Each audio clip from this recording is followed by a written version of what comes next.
கந்தா கடம்பா திருமுருகையா சிவகார்த்திகேயா மால்மருகா செந்தமிழில் திருப்புகழ் பாடி நின்றால் மனம் மிஞ்சிடும் இன்பம் விளையுதையா சிரகிரி வேலவனை காண்கையிலே விழிவோரம் கண்ணீர் பெருகிடுமே கந்த சஷ்டி கவச்சம் போதுவோர்க்கு கந்தன் கருணை என்றும் துணை வருமே பங்குனி உத்திர நாளினிலே உனை நினைந்தே காவடி சுமந்து வந்தோம்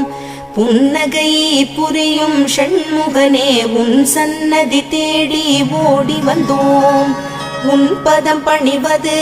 என் தவமே என் மனதில் நிறைந்திடும் உன் முகமே ஷண்முக பிரிய குஹ குரு சரவணனே வந்தே இன்னருளை தர வேண்டும் தென்பழனி மலையில் ஆண்டி முகம் சென்னி